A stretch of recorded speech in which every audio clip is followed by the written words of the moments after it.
real high-class bout. It's on!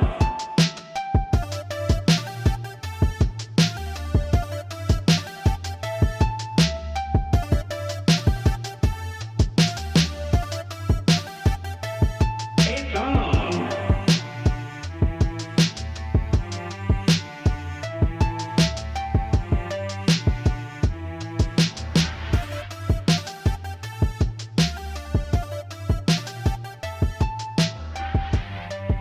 Hello, everybody. Welcome to Arsenal X, episode 106. I am your host, Corey Deering, and subbing in for the wise Wisconsinite is that retro code, Eddie V.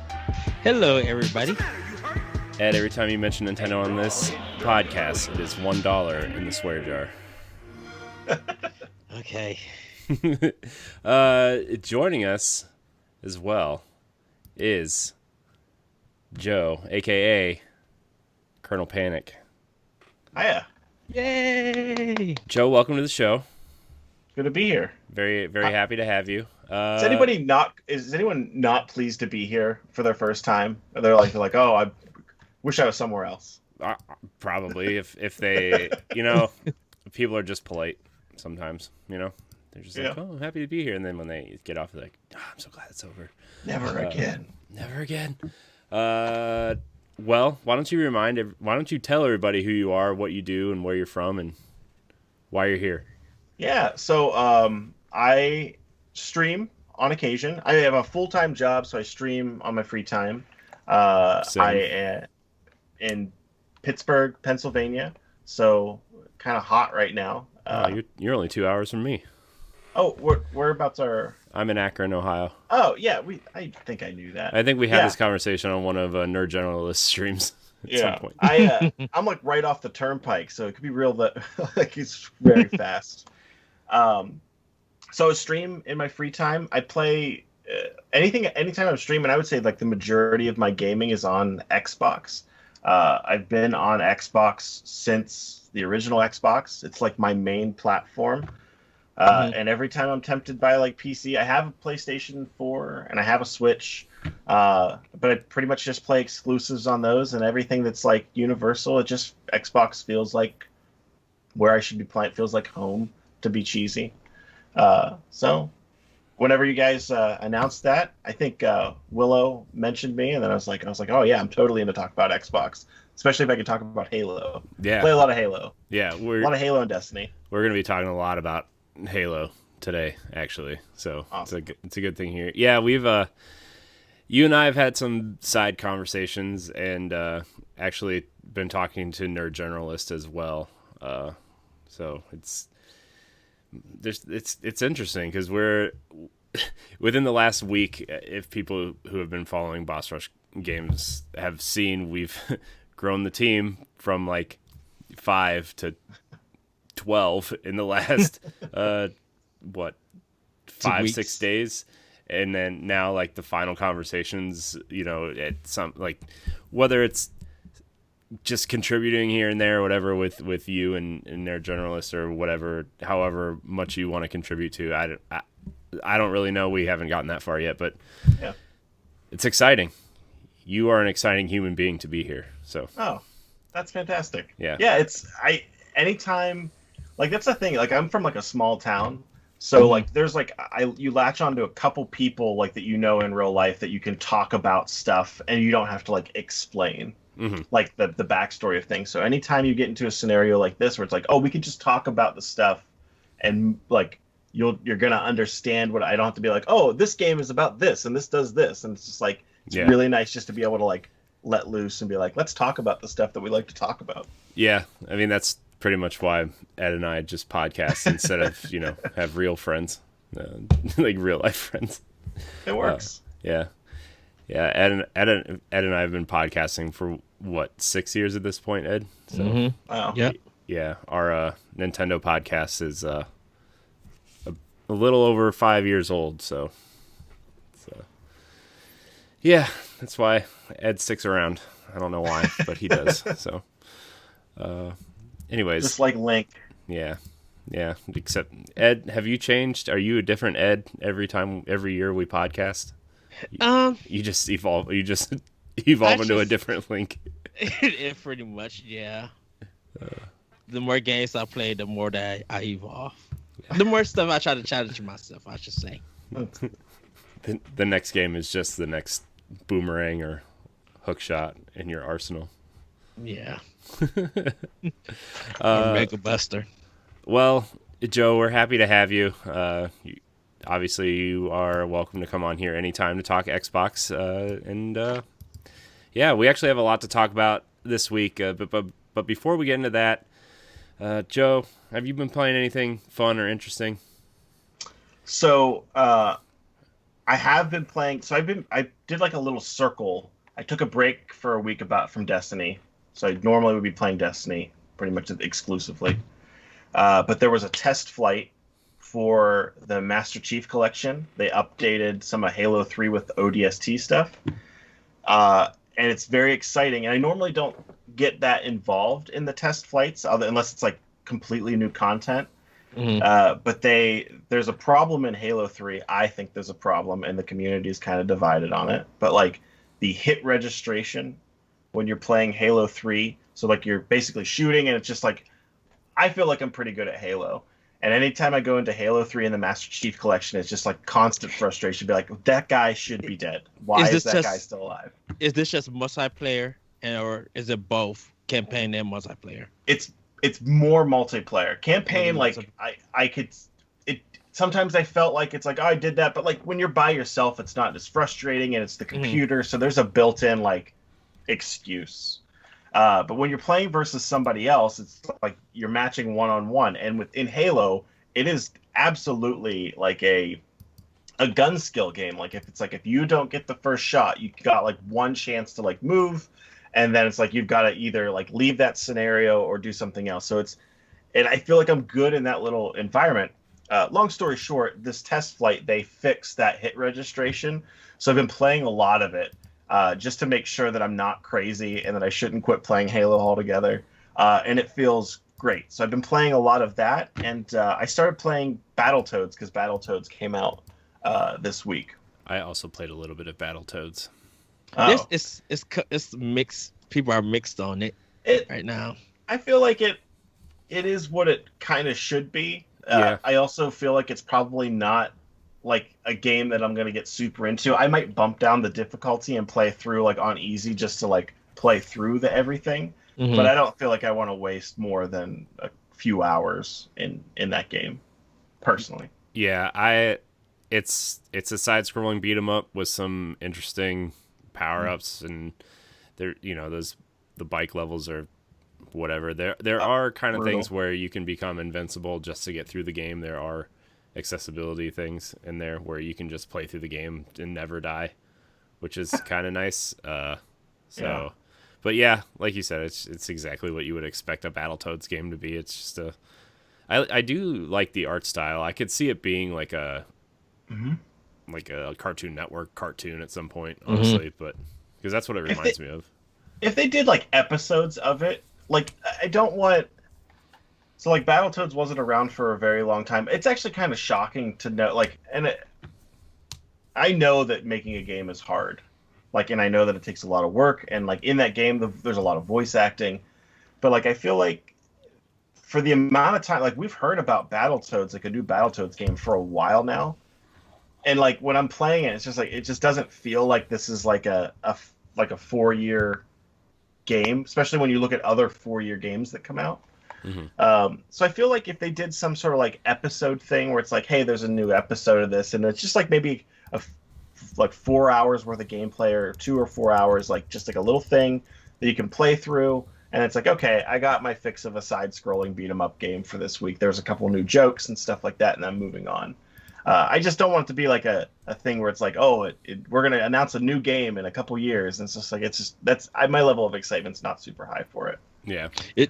I'm assuming that it doesn't feel like Streets of Rage 4, but it looks like maybe Trade West when they did Double Dragon for Nintendo, because that's where Battletoads kind of came out on.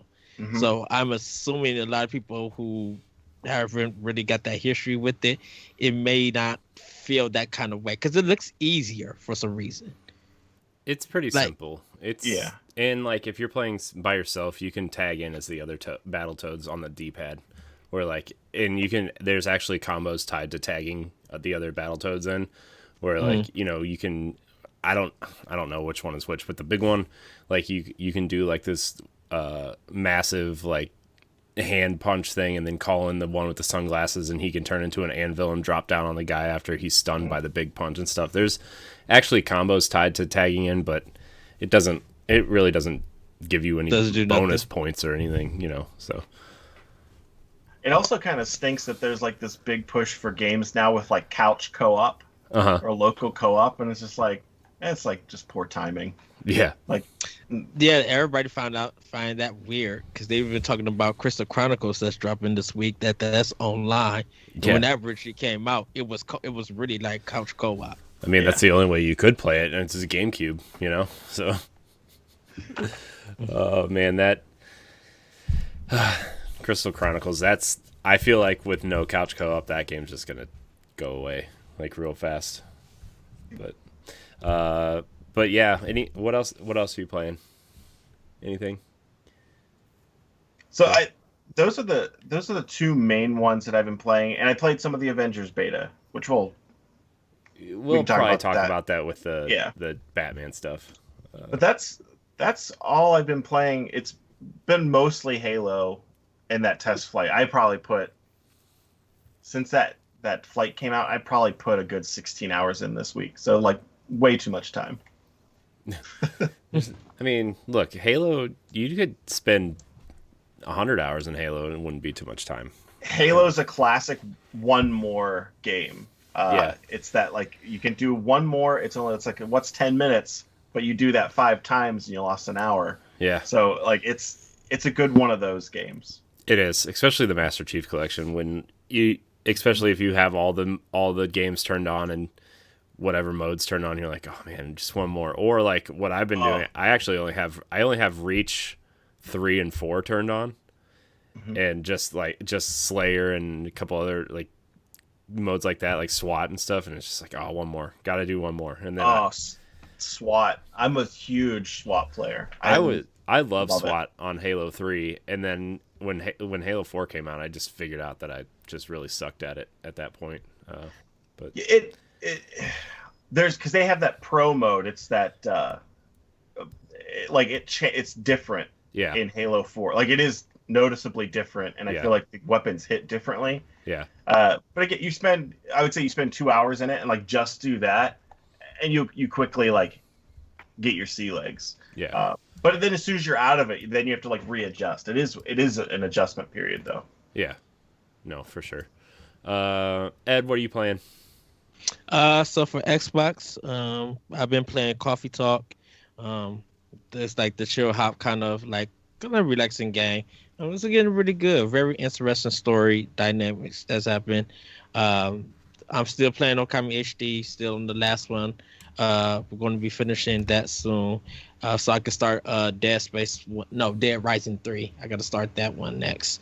And then I jump back into Gone Home, trying that out. Oh yeah, because is that walking simulator show really gonna happen with Celeste and you and? I believe so. I think we're gonna do. I'm gonna try to get something scheduled for next month, and we'll talk about Gone Home. Because there's some other ones that our guest Billy Holiday he wants us to talk and play. So there's just some stuff I need to pick up. But like Gone Home, we're gonna revisit and have a discussion about that. So it'll probably be like a one per month, like a special per month. Yeah. Where are you at in Dead Rising 3? I am still in the beginning. Okay. And the only reason why is because when I brought it, I had Rise of the Tomb Raider. Because I brought it when I got my Xbox One, and then I had Ori. My Xbox One came with Ori, Rare Replay, and Gears Ultimate. So I had about pretty much, if you look at it, like about 50 games before I brought Dead Rising, because it was like only like $5 at my old job. So I was just like, I'll pick it up, and then I just installed it, gave it a little try, and then I'm just like, okay, I gotta play Rise of the Tomb Raider and Ori. So, Yeah. And then I just put it back in the case, and it's been on my shelf. So I'm trying to get back to some of my like games that I bought like 4 or 5 years ago that I'm trying to work out and stuff. And then I play. Oh, go ahead. No, I was just gonna say I for whatever reason, and they're not perfect games at all, but I really like the Dead Rising games. Yeah, I have the only one I don't have is one. I have Dead Rising 2 on my PS3, because it was cheap, and then I just bought 3 and 4 for Xbox because I was just like, well, I got the collection, but I never played one, so because I didn't have a 360, I have refused to get a 360, due to the fact that all those systems kept breaking, and like I say, the definitive 360 was the last version that they brought out. That The last 360 version, still. I'm looking for one. The E console, like I've been looking for one of those for such a long time, just to because like some of those classic arcade games aren't available on Xbox One through backwards compatibility, like the Ninja Turtles ones, the X-Men one, the Simpsons. Like there's still a bunch of games that I had. Like even certain 360 games aren't either. Like I don't know, Ed. Was it you and me that was talking about the second Army of Two game the other day for some reason? Oh 40th Day, because I still have 40th Day on my PS3. That game is so good. Yeah, that game is really like as bad as that first and third game were. That second game is like Yeah. really awesome. That And third game was and forgettable. the way like the different masks that provided you different abilities and stuff was really an interesting thing. It'd be really interesting to see a team tackle Army of Two and not have a EA timeline on it. So Yeah. So, go ahead, Joe. No, I was just gonna say I would wager that when the new Xbox comes out, you're gonna see a bunch new of backwards compatibility stuff. So I would almost like hang tight. I just That's know that the Army of Two games had a ton of licensed music in it. Oh yeah. And that's why the second two games are not backwards compatible. They've already come out and said that. And they said it wouldn't be worth the effort in relicensing that music just to make them It's backwards just a compatible. bummer. I would wonder why they just don't make another soundtrack to it and just Like a put- generic one? Yeah, and Yeah. then just like, cause like Devil May Cry didn't have any license problems with that, and they did a definitive edition and But released if you can DMC, I should if- say. if I physically have the disc Mhm. and I could put that in the machine, as long as the machine can emulate the software, and I get that that's not what's necessarily happening. But you gotta think Alan Wake, how that license problem happened. Yeah. Yeah, and now that Forza is going away too, like that's really sad. Yeah. Horizon 3 is, if you don't have it September 1st, you can't buy it anymore. I wonder if that's going to be, I'm surprised because Forza Horizon 2, the month before it went off the service, they gave it away as games with gold. I'm surprised Yeah, they didn't do that this They month. did it. They did that with 3 too. Forza Horizon 3? Yep. For No, Horizon 3. Not Yep, for games 'cause with gold. I've downloaded every single one. I have it for games with gold. Mm, I know they did was it 7? Motorsport 7? 6. I know It was 6? 5 and 6 they did with gold. Let me see if I can find. If only I had this giant machine in front of me that told me information like that. So I'm trying to look at right now because I 'Cause think I have every Horizon game and I've never bought one. Did I miss it then? Man, Because I remember that I ended up downloading 3, but I didn't pay for it. I thought I got it with games with gold.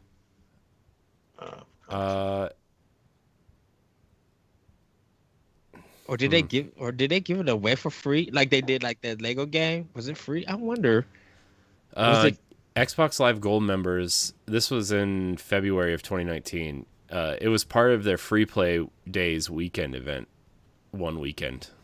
I don't see it anywhere for games with gold. no? Maybe it was on cheap sale then, and I got it. Maybe it was. I hope it's on sale like next week or something, because that's a game I wanted to play and never did, and 4 is really good. So Yeah, 4 is good. Yeah. I still need to beat that. Just got to do some more races, and I'll be done with it.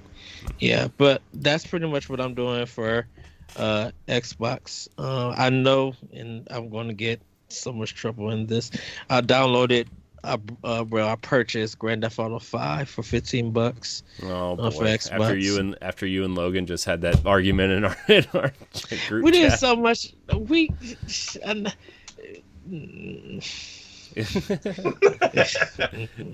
Um, I said that the game was full of questionable content, and I'm gonna leave it at that. But I'm just like, I might as well just get this game and just play it and see. And You see should if review it's it, better Ed. than history. you should just review it. I got it for a review for review of Bad Game Day. So I when you did that for Ghost Recon Wildlands that year, oh yeah, so many people were so mad at you for that. It was so funny. But but this is the crazy thing. I got mad. People got mad at me about that. But Destructor, I think, gave it a 2. Like everybody was like clowning that game. So it's just like, why are y'all upset about this? Because I'm clowning it. Like it's just funny. It's just funny. All right. Well, I guess I'll say what I've been playing real quick. I've been playing the Solstice of Heroes event in Destiny. That event sucks.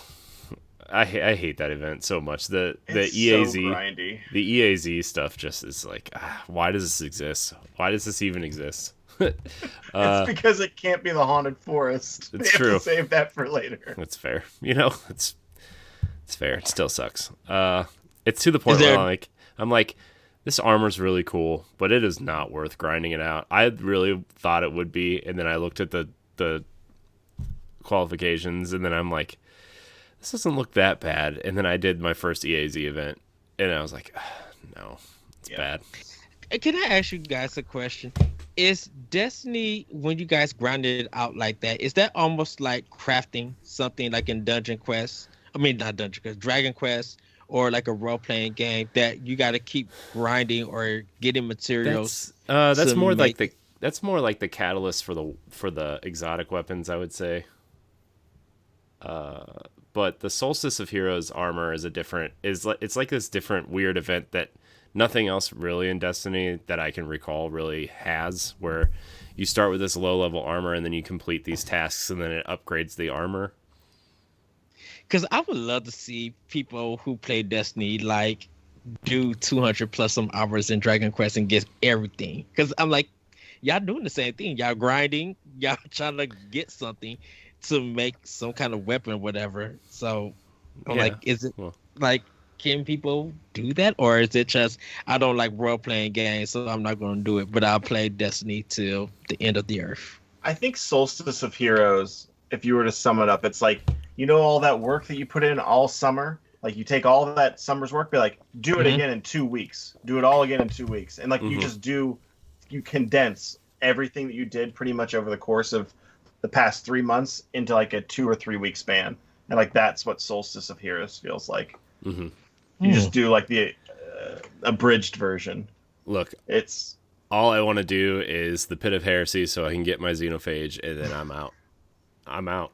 yeah, you need to get Xenophage. That's an excellent gun. Yeah, especially since like all the weapons that I found out that I don't have to grind for are getting new quests when half the game goes away in 6 weeks. So yeah, I'm focused on Xenophage. I'm focused on just one or two other things. I'm like, I'm just gonna wait for these new quests because let's face it, Destiny in November is going to be one of 3 games that I play for the rest of the year. So I'll just grind it out then. Besides book club, I don't even know if I'm going to make book club, Ed. I'm not going to lie to you. you got to.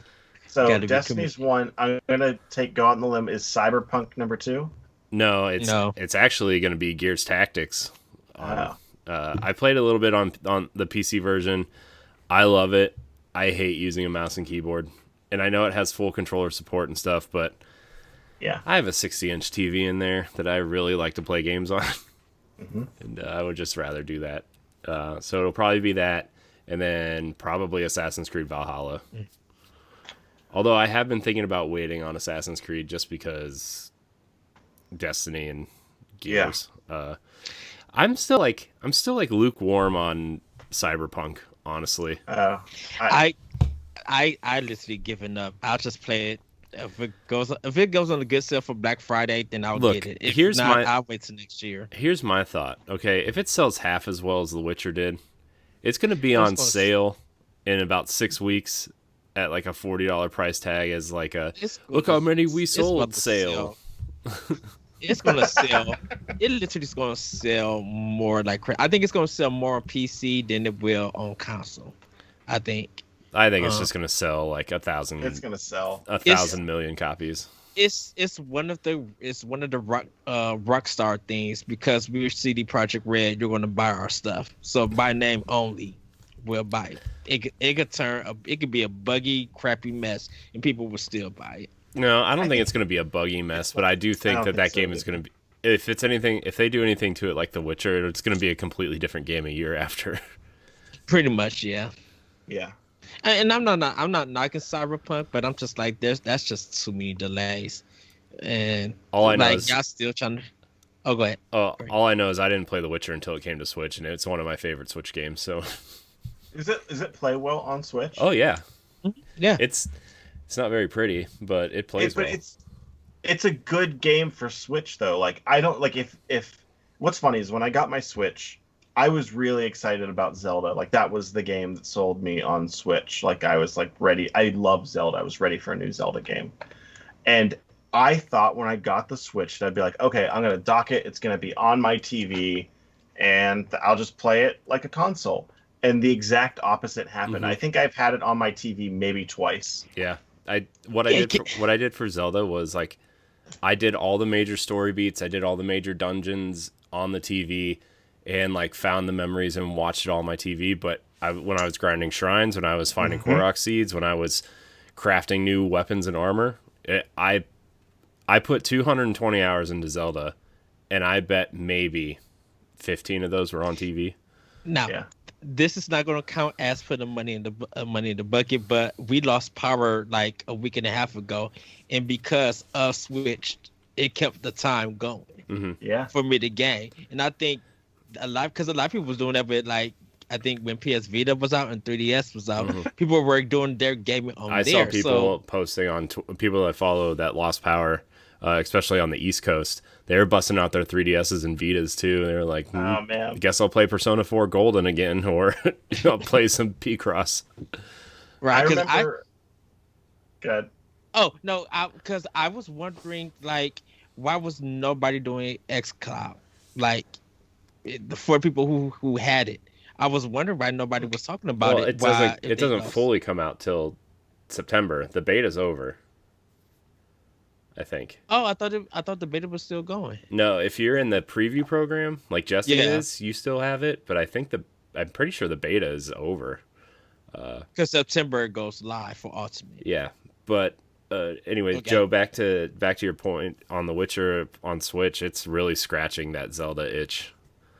Like I feel like I don't want to buy it 3 times. I bought it originally on the PS4 when it first came out, and then when all the content was like bundled together, and it was on Xbox for like I think it was like $10 or something crazy. I was like, I think get it on there. I think it was $10.99 for the complete edition. Like everything, because that's when I got it. Oh, that might have been early.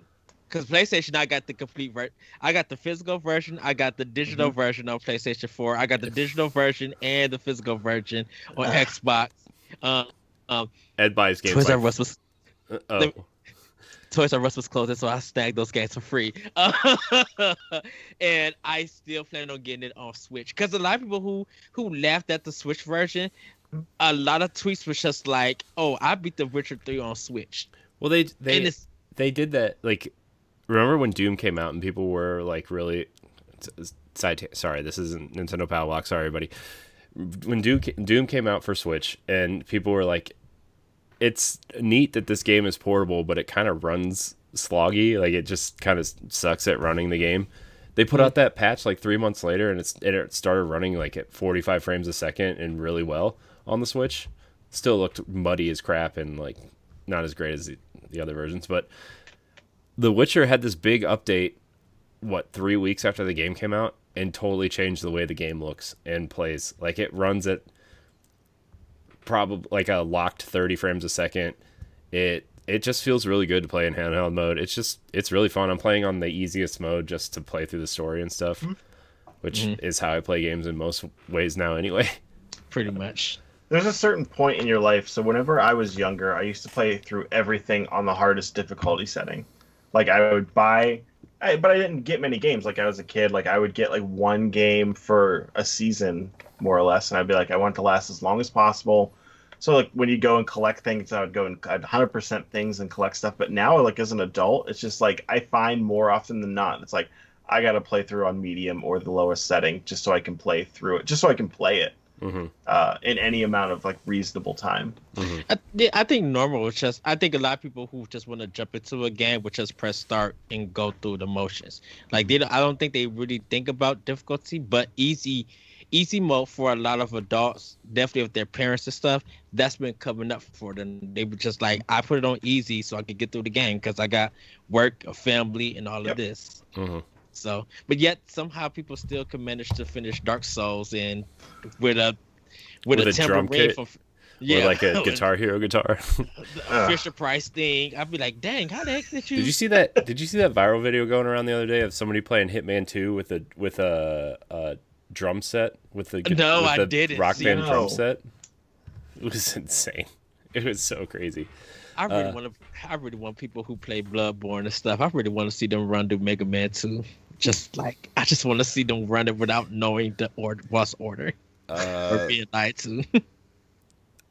So, anyways, other than that, I've been trying to furiously play through Assassin's Creed Odyssey before Valhalla comes out. I'm trying to finish the DLC, and I love this game.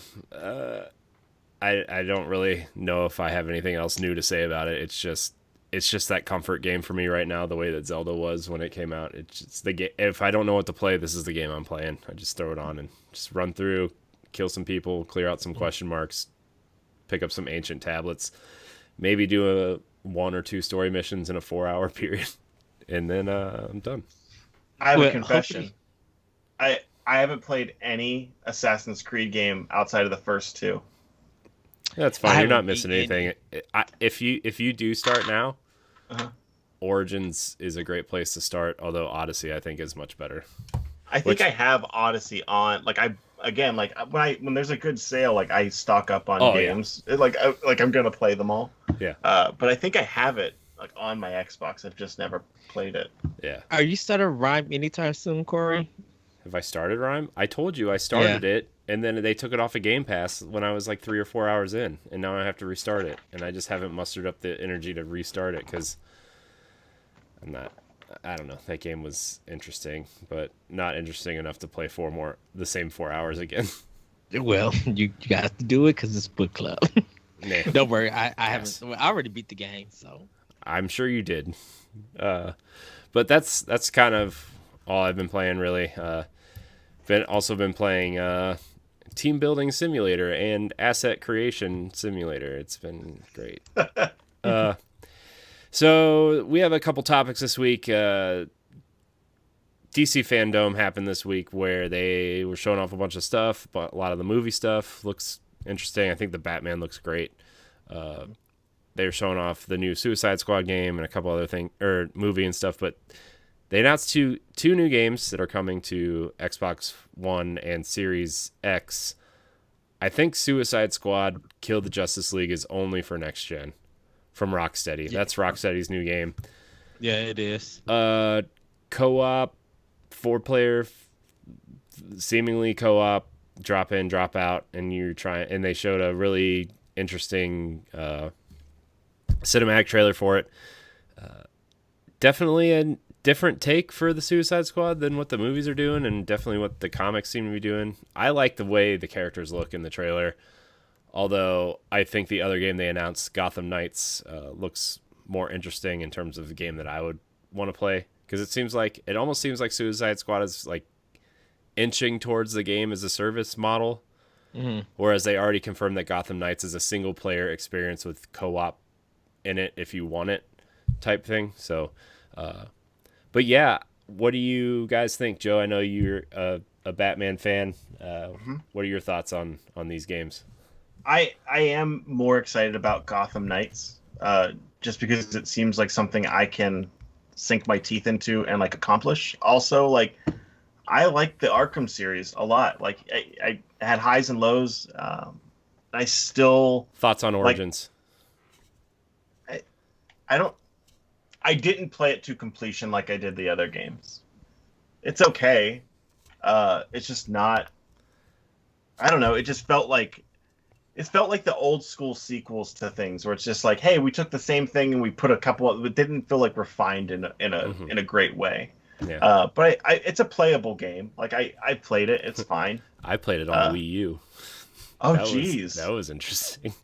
Oh, Wii U. That should be okay, right? It was good. Yeah. No, it was good. I finished it. It was good. Yeah. I think it's like, my second favorite out of the ones that I've played. So, what's your first? Asylum. Okay, yeah.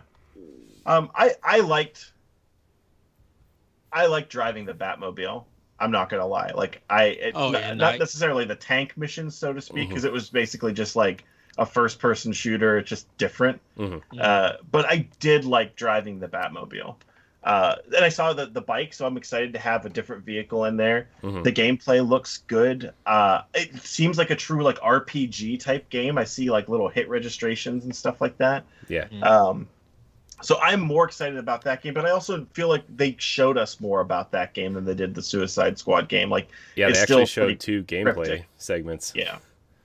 So maybe once they show Suicide Squad like in action, and if it's inspired by like, I fully think that James Gunn's Suicide Squad movie is going to be great. I could be wrong, but like everything that he does, if he gets like the license to do what he wants to do, it's always excellent. So I feel like if they take inspiration from that, or at least it seems like they're complementing each other, I feel like it'll probably be good. But like if it's another games as a service, like someone's gonna have to sit me down and have a serious conversation about how much time I realistically have and how much money I want to spend investing in something, and I'm gonna have to pick like one. And I don't want to do that. I want to be able to play so I think Gotham Knights seems like more of like what I want to do.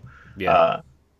And they also, none of them have Batman in it, but they're relying so heavily on Batman's existence, which is weird. Yeah. I think it's playing off the thing that he claims that he's dead, but in the end you really find out he's probably just building another. He's probably going to be what did they say, Talon or something, and then come back as Batman after, because he's investigating the Court of Owls or whatever. Yeah. Yeah. I mean, it seems like that's alluded to. I guess if you beat Arkham City on like the hardest difficulty setting, it seems like that's alluded to. I haven't played it. I can't confirm that. Isn't the Court of Owls a new kind of story? They did the comic and they did the animated movie. Well, they touched on it in the Gotham show also, which I know people have their issues with that show. But that was before. That's before. Or that's after they did the comic and the movie and the animated movie.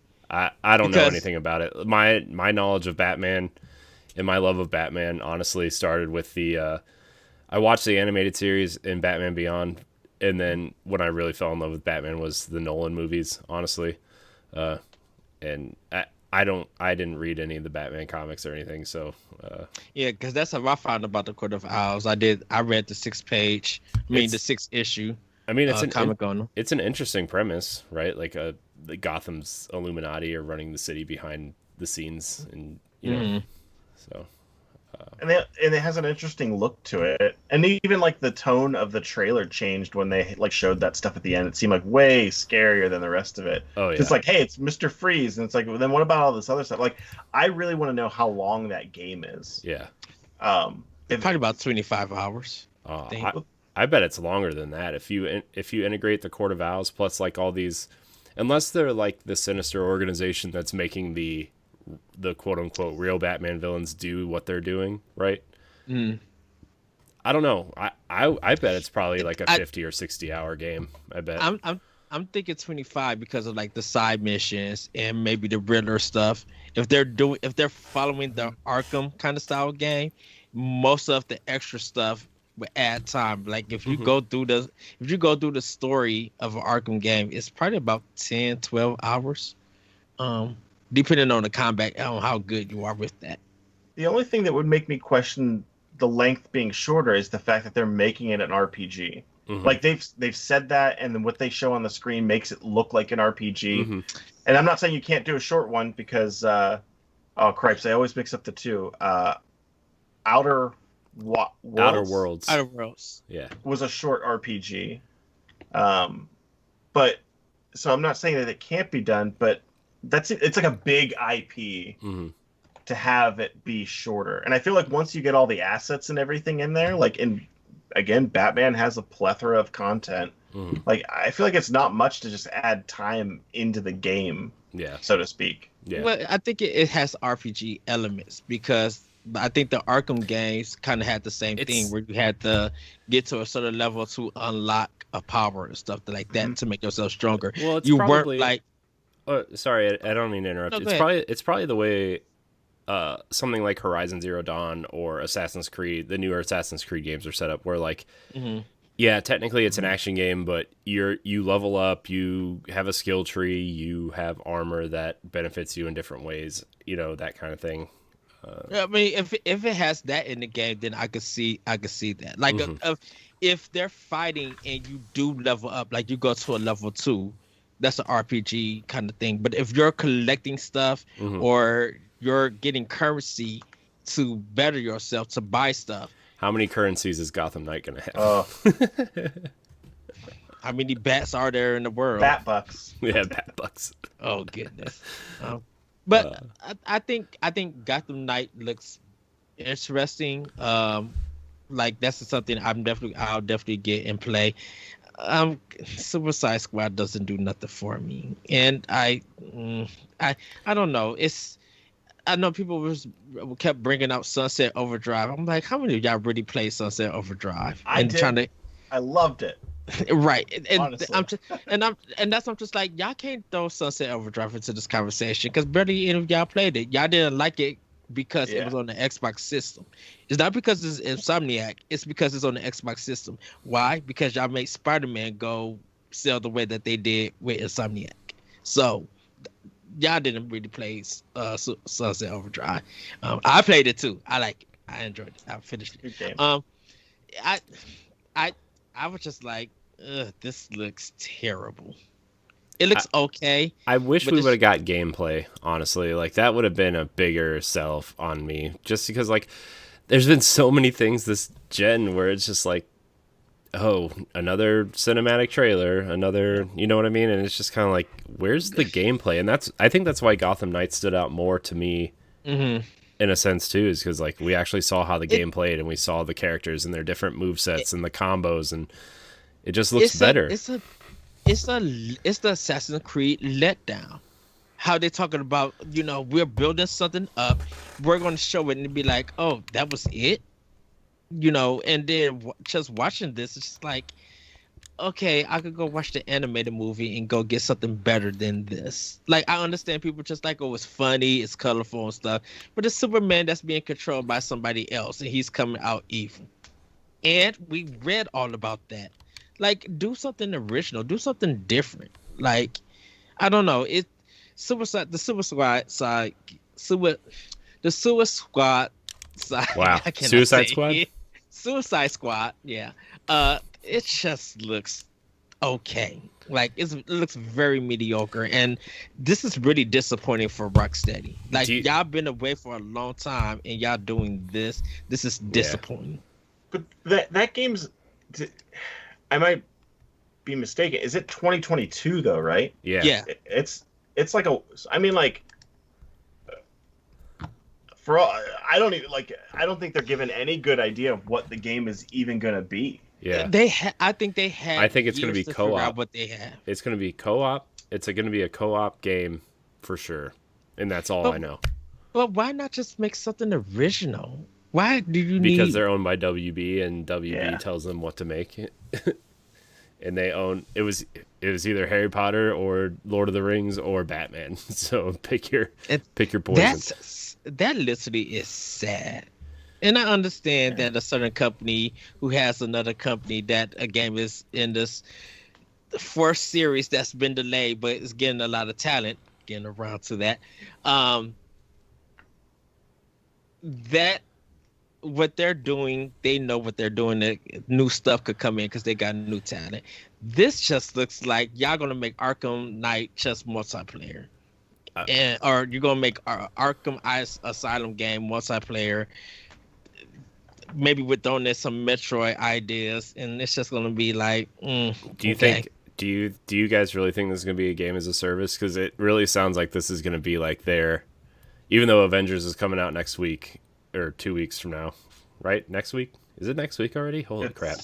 It's September, so it's got to be like two 2 weeks. 2 more weeks. You think this is their attempt to kind of take on the Avengers with their game as a service type thing? No. I mean, I don't know. I think it might be a little bit, yeah. Yeah. No.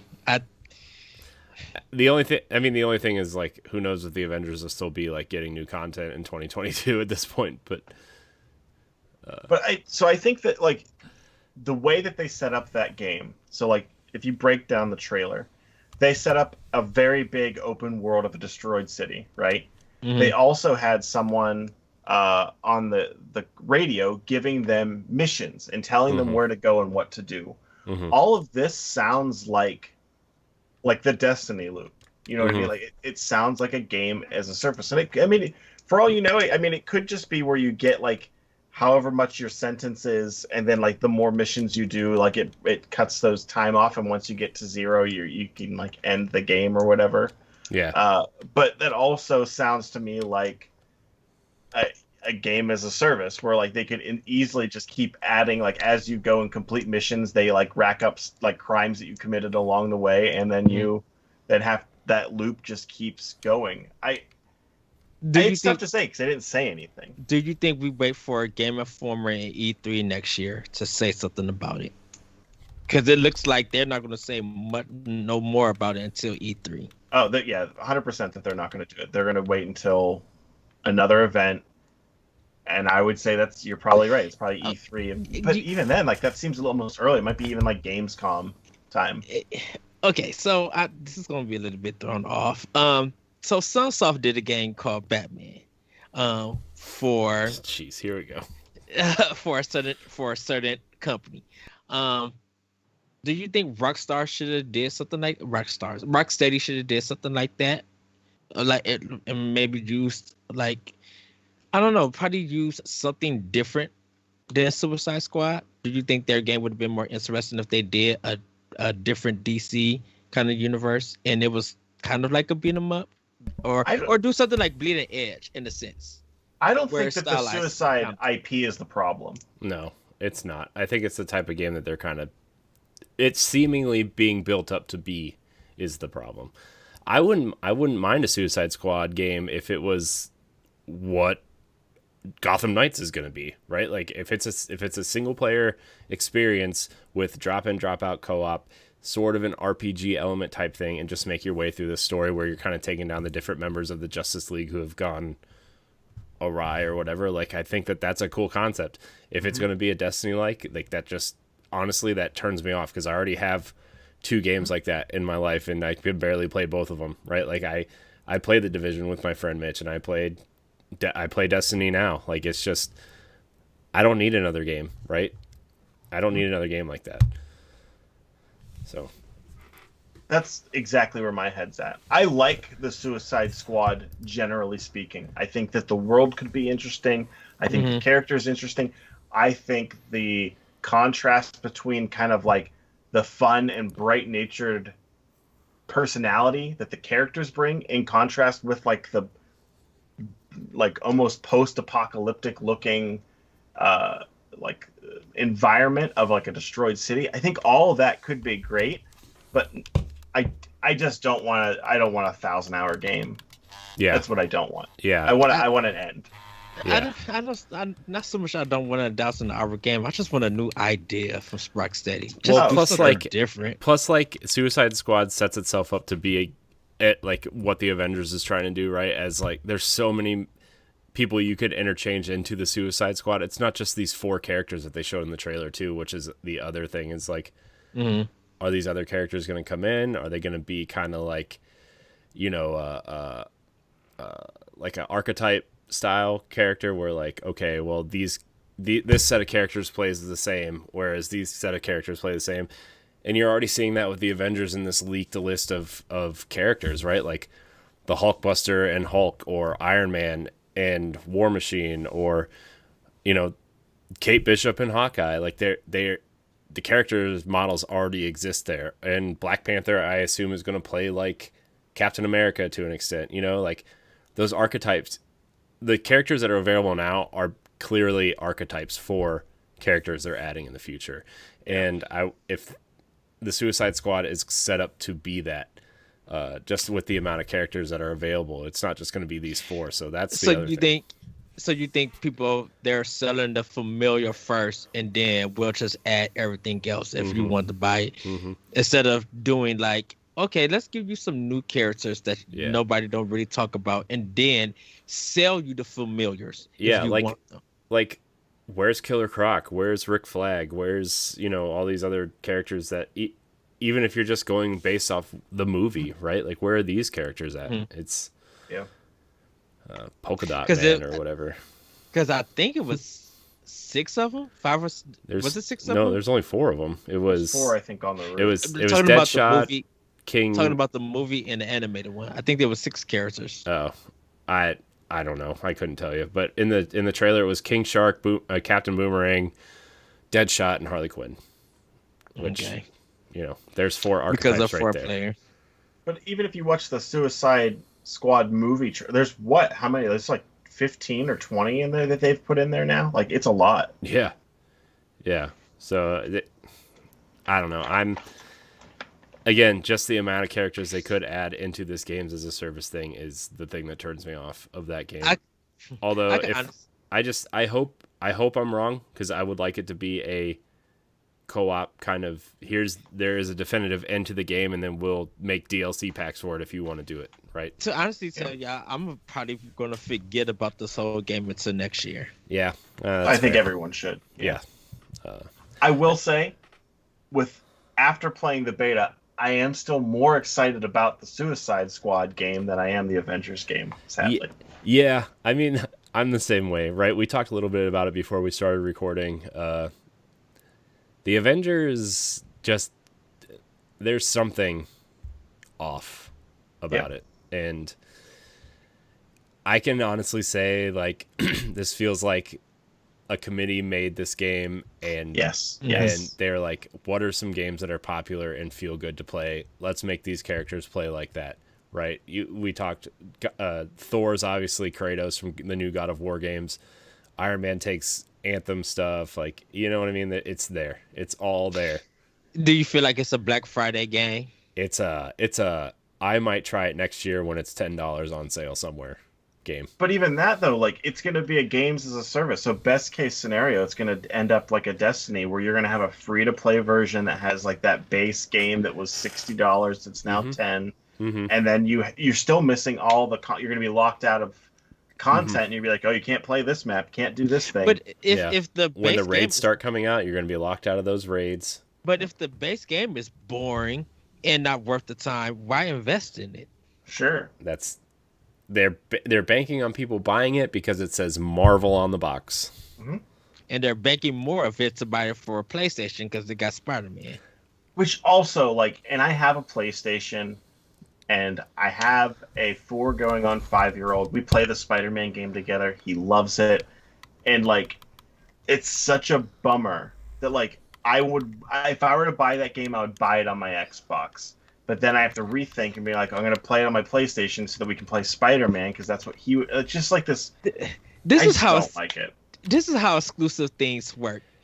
Do you really think Spider-Man is going to be an exclusive? Do you really? I mean, like, do you think in a year from now we're going to get Spider-Man on Xbox? No. I don't think we will. No. This is how you should do exclusives if you want to make money, have no complaints. You buy Skylanders for Wii U because they had a certain character. Two, actually.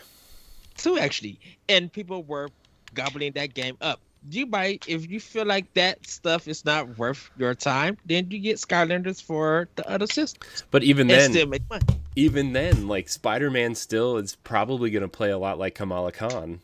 Like that Probably. archetype is Oh, already yeah. there. Yeah, the swinging. Yeah.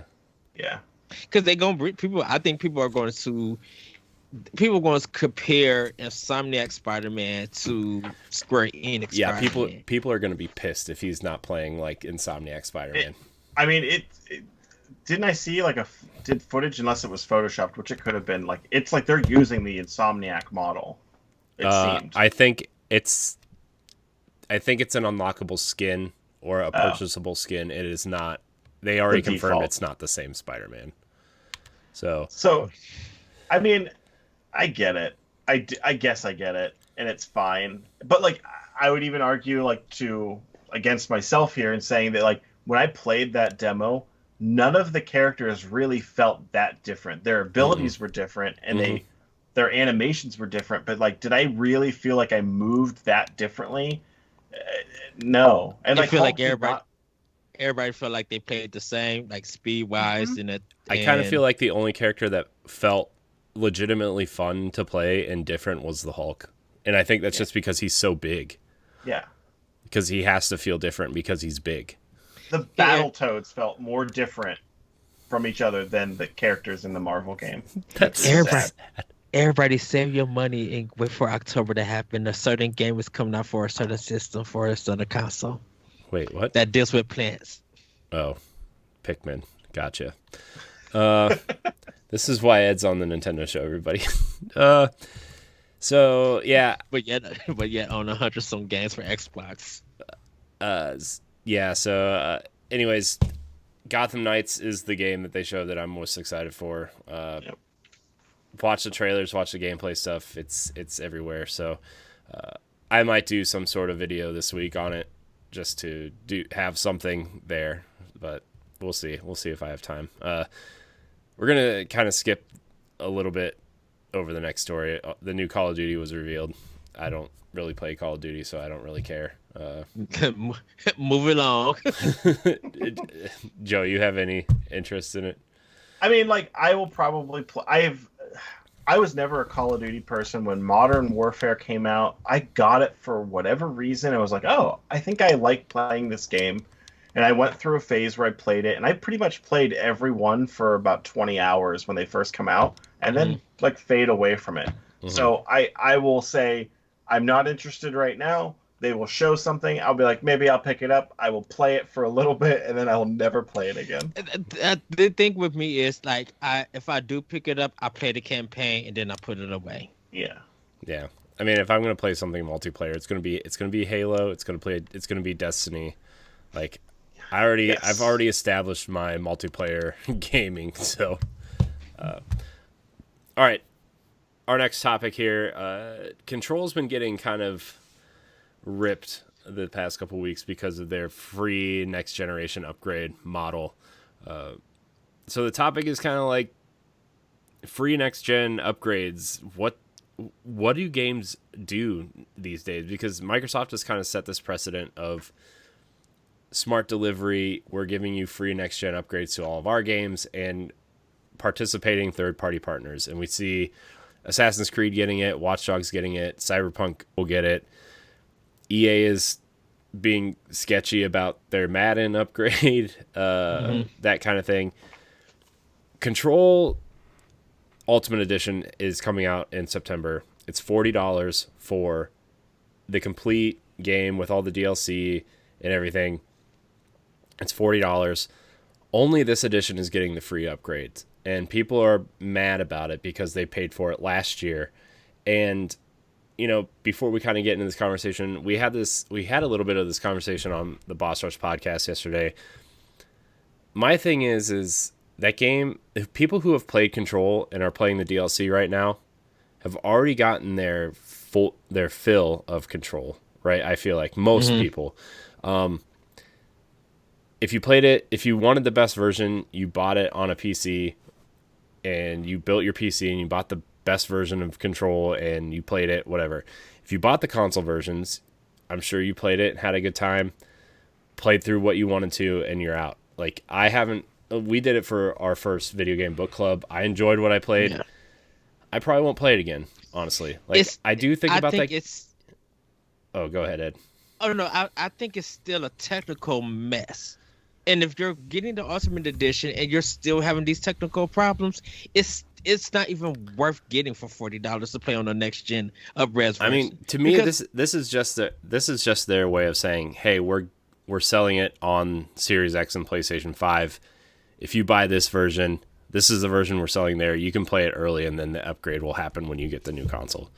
To me, but the thing about it is that, in my opinion, Remedy don't have no say in any of this because they're already working on their next game. This is getting it all planned up. This is all 505 game. This is a 505 thing for sure, I think. So and I think they're trying to make up for sales that they didn't get when Control first came out, because it looks like the game sold okay, but not enough. Yeah, and I think Remedy was happy with the sales. I don't think 505 was happy with the sales. Well, this is the concerning part, because Remedy said that they used their own money to make this game. So what? So well, 505 paid for the publishing, the marketing, and just some smaller things around the edges of it. Remedy pay. I mean, I'm sure they had investments from other places. Probably the PlayStation money helped a lot for that timed exclusive DLC. See, this is the weird thing because, well, yeah, probably so. Because Remedy said that they're developing this on their own. They're not taking nobody's money for it. Well, I think it was I think they said it was $40 million to produce this game and make this game, which is a shoestring budget for AAA games these days. So I don't know. I feel like the way it sold and Remedy saying they're happy, I'm sure they made a ton of money just from what they sold, right? I don't really know how much it sold, but if Remedy's happy, like, the only thing is 505, I'm sure, wants to make up the money that they invested in marketing it and publishing it. Yeah. And this is how they're going to try to get their money back. It's a special edition. It's what movies, everyone does it. I feel like Microsoft is the one company that's trying to move to more of the PC model for consoles, where it's like, no, like, you buy the game, and if your hardware can run it better, it should run it better. Like, you shouldn't have to pay for the same game to look better just because the hardware unlocks it. Like, I think that's their method. I agree. But do you think that's still up to? Go ahead. So should it be up to the developer to decide? Is that what you're asking? No, I was going to say, but do you think that's still up to the developers, because they're doing most of the work, and I guess learning the hardware or engine and stuff like that. I don't know. There has to be probably more to it than that, and I'm not a game developer, so I don't know how difficult it is. But Control is already on PC. Like, there has to be some sort of correlation between, like, the next gen hardware and what they are doing on a PC right now. So, and I'm not saying that it's easy or that there's no work involved, because I'm sure that there is. But I do think that if Remedy was making the decision, it doesn't seem like that's a call Remedy would be making personally. It does feel like a publisher type thing. It feels like an EA thing. Well, I think Remedy did. I think Remedy didn't even patch. They may have, but I don't think they really fixed a lot of issues with the original version. So I don't think they're going to fix anything with this Ultimate Edition. Now, where all of this stops at, I don't think all of it stopped. I think everything would stop once they start making games for Xbox One and PS4, and once you're forced to start buying or playing games on Series X or even Windows 10.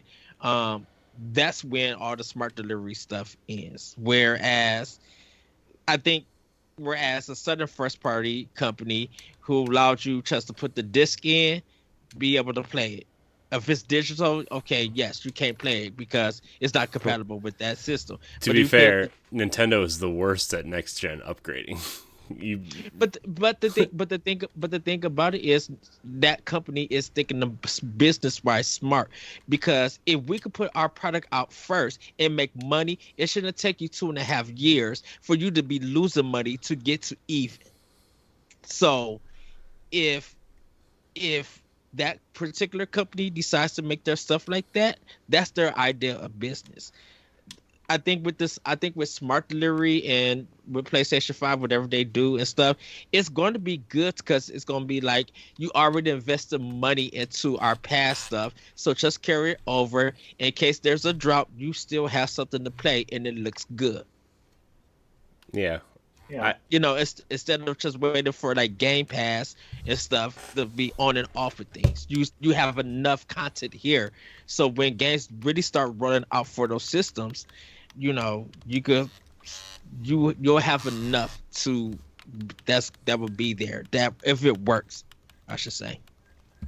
Yeah. I don't know. I feel like a game that came out last August, like if Control was coming out for the first time in September and they weren't offering this upgrade, it'd be different.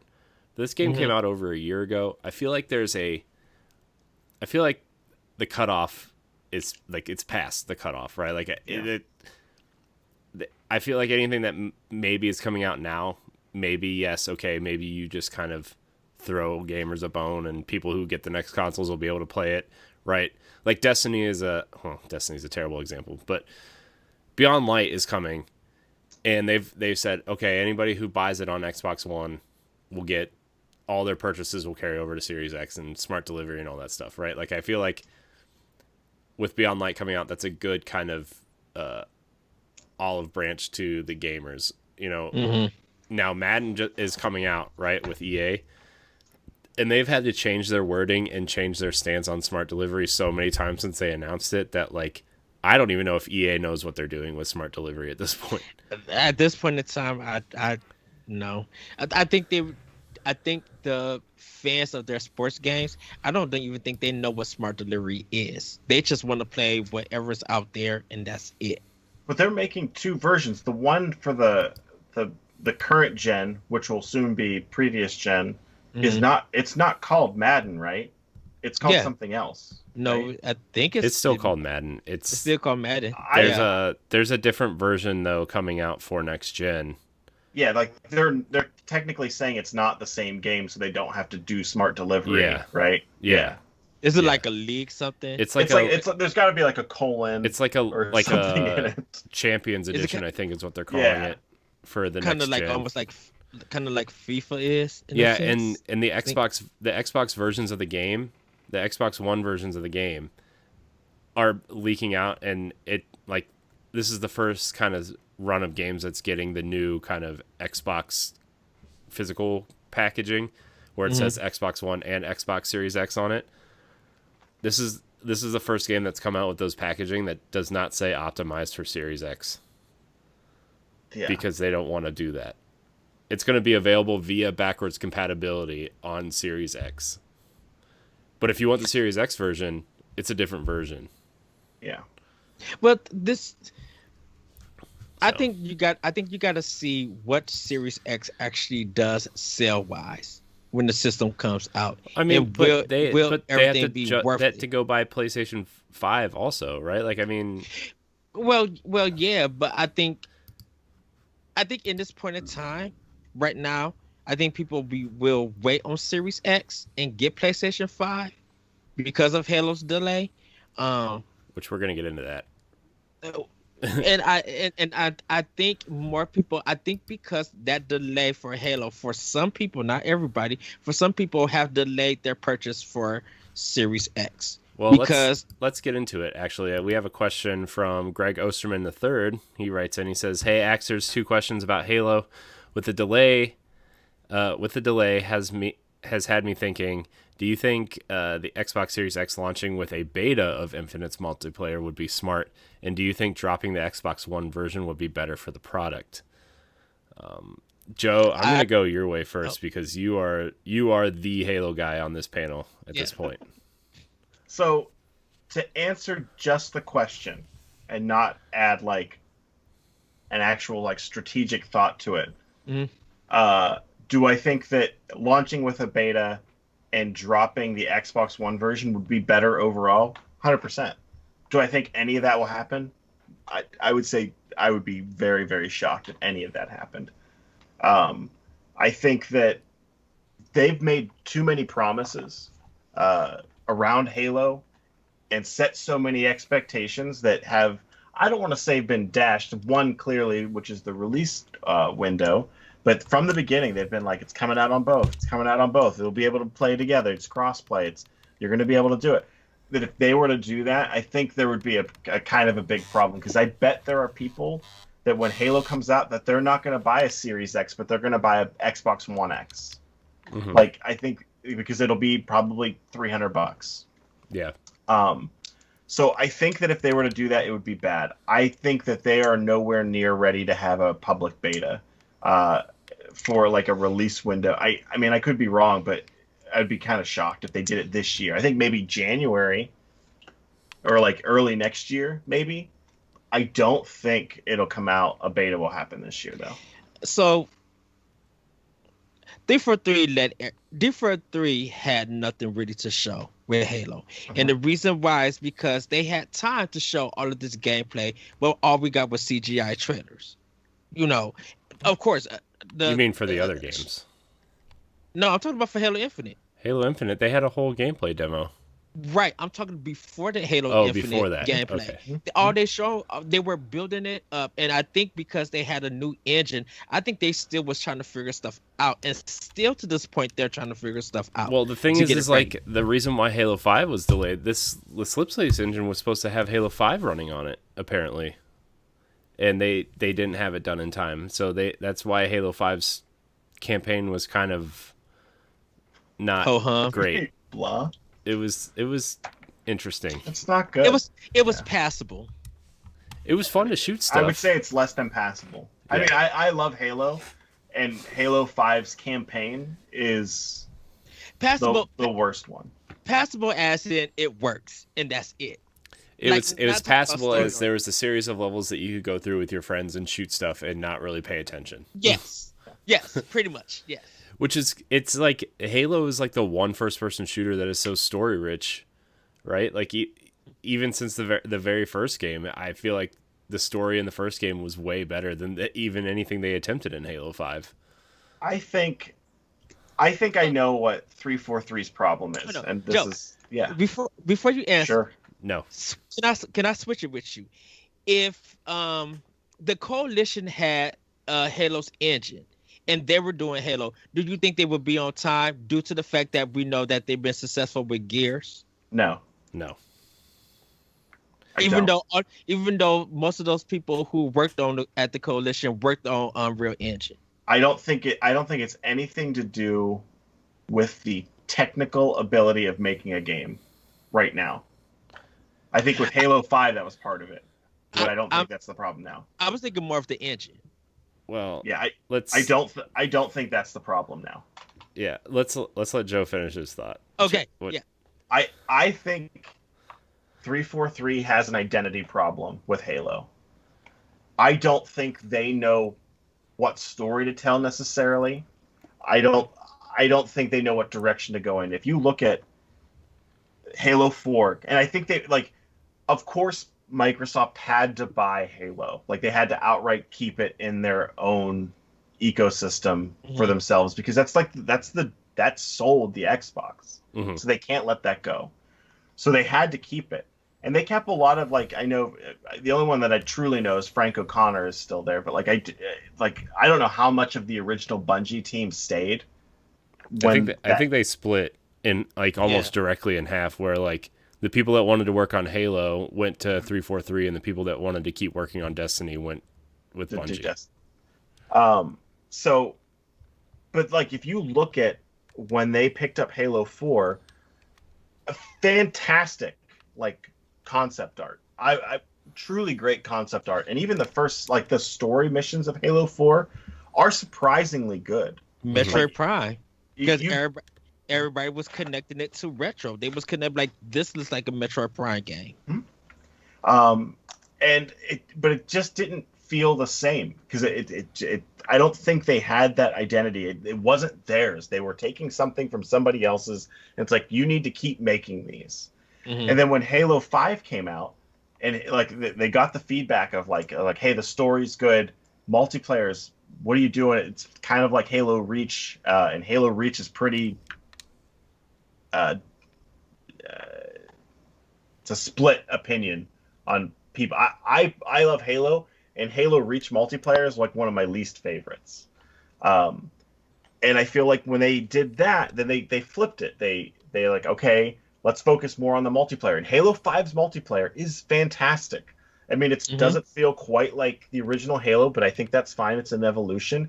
But like, name another game that's 5 years old now, and you don't have a problem getting a multiplayer match. Like, it's like you get matched up pretty quickly in Halo 5. Yeah, I was going to say Titanfall 2. It's true.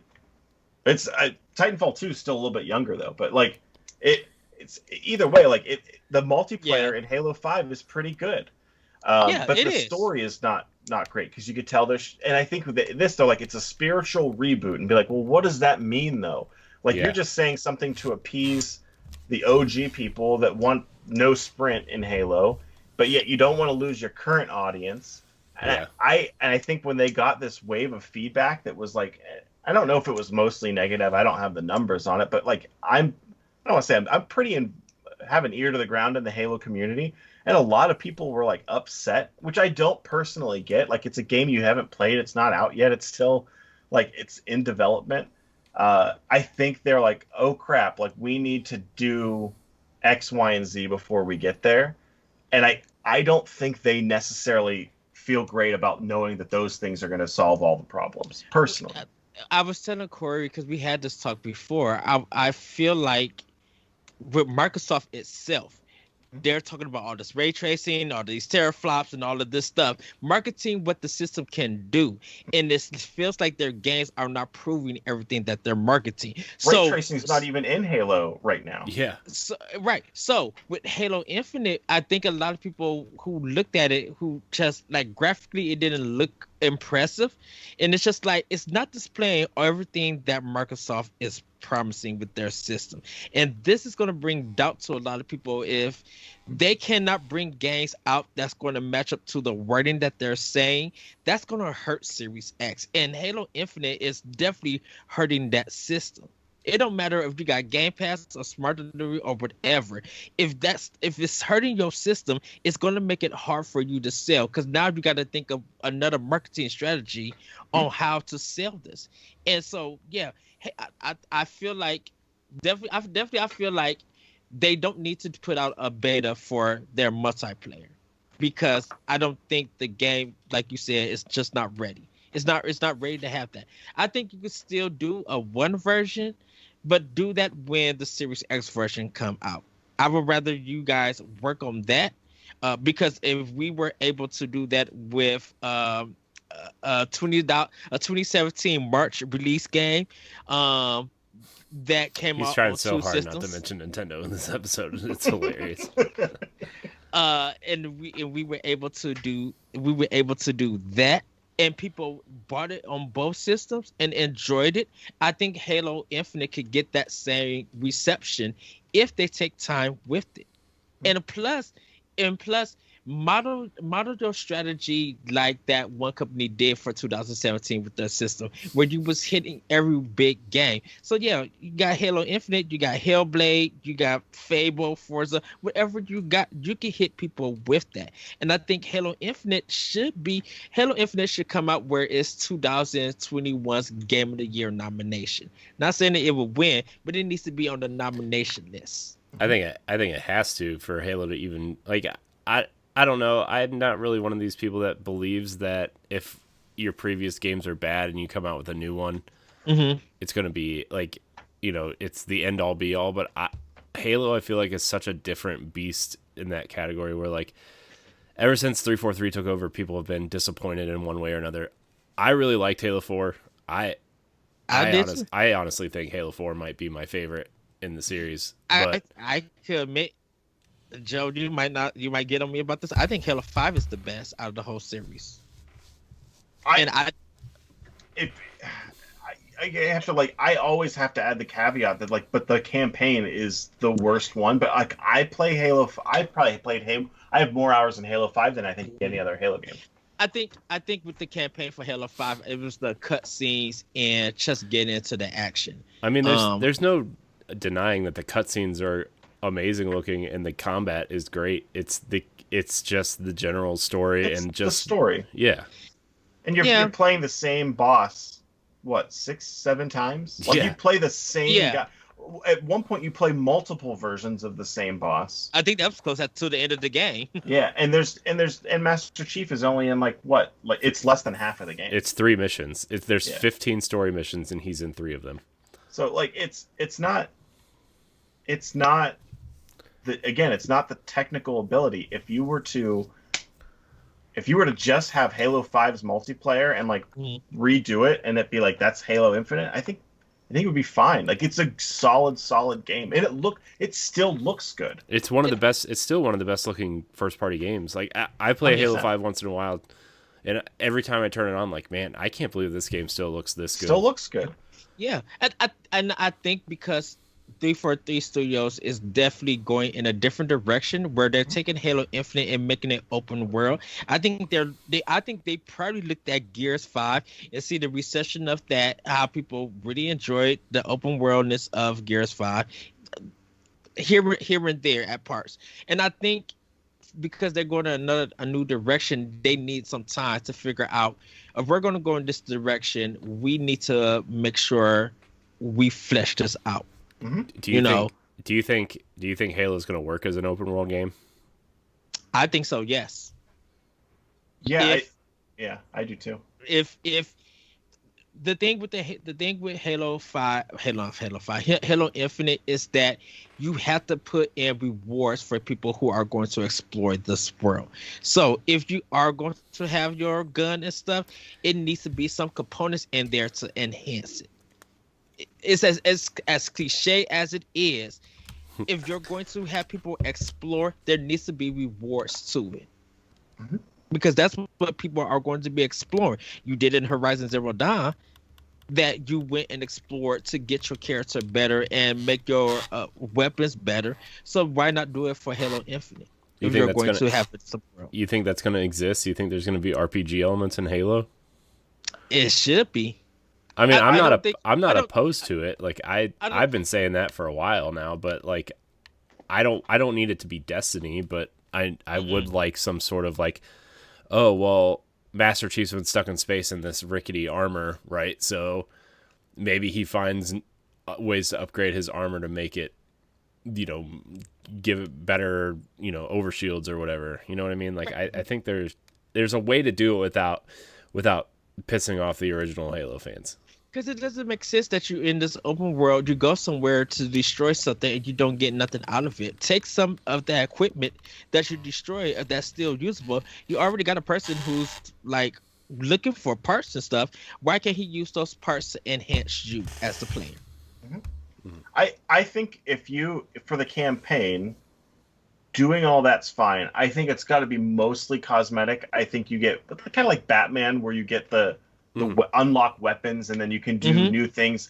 I think a Zelda approach would be great, or a Metroid game where it's I can see that I can go there, but I can't go there now until I get the grappling hook, and then I can go up there, or until I get this weapon. I think that as an open world for Halo would be great. I think when you play multiplayer, though, it's just got to be strictly cosmetic. I think having something to show that you beat it on Legendary, or that you did this, or you did this mission, or you did that thing. I think having a way to physically show kind of how much your character's been through, or how many hours that you've put into the game is great, but it's got to be cosmetic only. And I think that most of those abilities have to go or be normalized across the board for it to feel like Halo multiplayer. Oh yeah, and that I agree with you. Yes, that I agree, because it wouldn't be multiplayer if you didn't have that. It's just.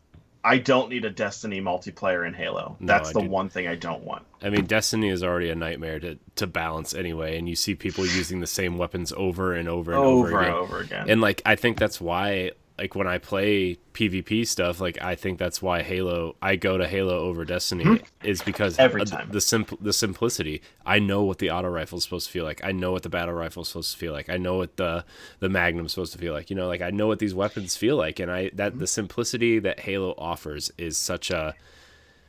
It's just so. Like the skins and stuff and different armor pieces, like you said, Joe, it makes perfect sense, especially if the multiplayer is free to play, and they're probably gonna introduce some sort of battle pass, right? Mm-hmm. Oh yeah. The multiplayer has to still feel like it's a chance, you know, that it has some randomness to it, but you have a chance to win in it. The time to kill. Yeah, I think. You know, the thing about Halo is like even if you miss that first shot, you still kind of feel like you might have a fighting chance to take one person on, or you know I think that was a big complaint about Destiny 2 when it launched was the time to kill. In Destiny 1, like you felt like you could take on two people at the same time if you were good enough. In Destiny 2, if you saw two people, your first instinct was to run, and I think Halo needs to feel that way where if you see two people and you get the jump on them, you might be able to get that double kill, you know? And that's why I like Halo is its simplicity, and the cosmetic stuff that Halo 5 offered was really cool looking. Like I liked a lot of the armor that you could unlock, or, you know, I don't know if I need to buy these, you know, gold packs to get specific things, but if they do some sort of battle pass thing, I think that would be a really smart way to unlock cosmetics. And it's gonna be like how long Halo Infinite is going to be supported after 10 years, they said. I think that's not going to happen. It depends on how well it's received. They can't have another Master Chief Collection fiasco. Because wasn't Destiny 1 supposed to be 10 years without no new game? No, the Destiny as a whole was supposed to. Dude, we would be on Destiny 4 by now if they were still on. Because that's okay, and that was the wording that I was confused about. Because when they had first announced Destiny, they said they were supporting this one game for 10 years. No, the franchise for 10 years. Yeah. Okay, it was very confusing because I didn't see the word franchise. I just saw the word Destiny, and I'm thinking the first game they're supported for 10 years. I mean, I think that's what people would have liked, but. I mean, Halo 5 is going to be going on it's 5 years right now. Yeah. Mm-hmm. Like that Halo 5, it came out in 2015. So like that's a game that has received no new content in 5 years. Yeah. And it's still being played. So I feel like, and again, like the community is still kind of split on Halo 5. So I think Halo Infinite absolutely has a fighting chance for 10 years. If the previous game that was not meant to last that long can do 5, a game that's kind of built around having some new stuff, yep, it should be okay. Yeah. With it being open world, with it having multiplayer, you can expand both at different times. I think their plan, I think, remember in Halo 4 when they tried that Spartan Ops seasonal thing? Yeah. I think that was a test bed for maybe something they wanted to try in Halo 5, and since it was so bad in Halo 4, they kind of went back to the drawing board. I didn't think it was that great, but if that's the approach they're taking to Halo Infinite, where like, hey, here's your main campaign, and every couple months or whatever, we're going to drop a seasonal story that you can go through in the campaign. I think that's going to work to an extent. You know, like I wouldn't mind revisiting Halo every 6 months to play 2 or 3 story missions. But any final thoughts on this Halo delay? Do you think is this going to prohibit you guys from buying the Series X at launch? It's not going to prohibit me from getting it on launch because like I said, I still plan on getting Series X. I think for some of Microsoft's first party, it may. I would still probably get Gears Tactics, but it's kind of iffy at this time. I think I'm waiting for their launch list for Series X before I actually be like, okay, I need that. Because right now, PlayStation 5 has more must-haves, but I got to see their launch game. And that's only because of what was shown at their first show.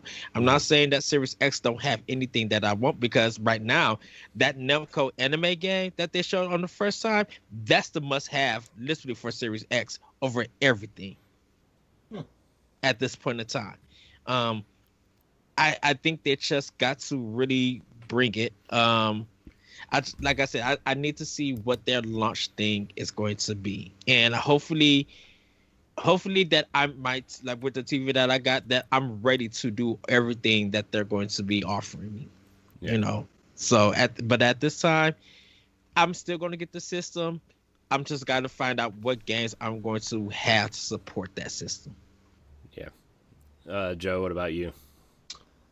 I think it stinks because like I really like Ratchet and Clank, and I did enjoy Spider-Man, and I would want to play both of those games. And I'm really only going to get one new console this holiday. I will eventually own them all, but like one this year. Mhm. And I think I mean I still am going to have to get an Xbox One X, anticipating Halo, because when Halo comes out, I'm going to want to play it the best way.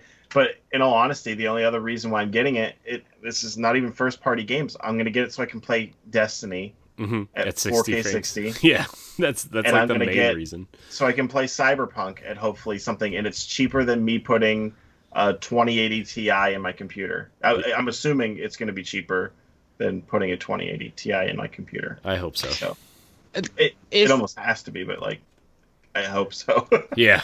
I'm like I said, I'm not a big Destiny player. I think I got my feel of it. But if I could see the improvement with the 60 frames per second, I would definitely play. You will, because I installed the free version on my PC and I played it at 1440p and 60 frames a second. Mm-hmm. It's a totally different experience. Is it like almost like Titanfall 2 fastness? No, it feels more like I don't really know how to explain it. It's not a little bit more Titanfall. fluid, not sluggish. Yeah, it just feels fluid. It just feels better. Like it just feels better. So I don't know how Willow goes back and forth like that though. I couldn't do it. I played it. I installed it on my PC, and I got 60 frames a second doing 1080, and like I was like, oh, this is nice, and I immediately uninstalled it because I did not want to. I don't want to go through it. I have to play on my Xbox. It's just how it is for me right now. Yeah. And I can't bounce. So whatever I'm doing is like that's me deciding on where I'm going to play it. Mm-hmm. I want to see how long it takes to install on Series X. Well, I mean, for Destiny 2. I mean, for me, like it's definitely the reason I want one is Halo would have helped me get it, but for me, it's to play the best versions of the games that are coming out this fall that I would like to play, especially Destiny. I think Destiny is actually the main reason I'm getting one. But we're going to wrap this episode up. I want to thank everybody for watching or listening to Arsenal X. We're moving the show to Tuesday mornings on your podcast feed and YouTube. If you're watching us live, thank you. Hit that follow button on twitch.tv/BossRushGamesLive. Colonel Panic, Joe, thank you for joining us today. Why don't you remind everybody where they can find you? So I'm on twitch.tv/Colonel Panic with a 3. Oh, it's lead speak. So you really just look it up on Twitter. The links will be in the show notes for everybody who wants to follow him. I'm also on Twitter as Colonel Panic and Instagram. You can pick your poison there. Like it's definitely a different offering on each of those places. Twitter's probably a little bit better. Cool. I'm really happy you joined us today. I'm looking forward to our future conversations as well. Same. Ed, thanks for being Jesse today. Where can people find you? You guys can find me on Twitter at @ThatRetroCoach. You can check Optional Opinion out on SoundCloud and other podcast apps, and check out some more new podcasts that's coming to Boss Rush Games. And yeah, you can follow if you guys want to follow me on Xbox One. My code is the Lyrical One, and I would love to play games and talk about them with you guys. You can find me at IamCorianHD on Twitter and Instagram. You can find me on a plethora of other content here on Boss Rush Games. Like Ed said, we're growing. We've got new shows coming, including our PlayStation show, which is debuting on Tuesday night right here on twitch.tv/BossRushGamesLive. I want to thank everybody for watching. Remember to like, subscribe, rate, and review us wherever you consume us. Thank you, Joe. Thank you, Ed. And until next week, we love you. Goodbye. Bye, everybody. Oh, yeah. Throw up the... It's on.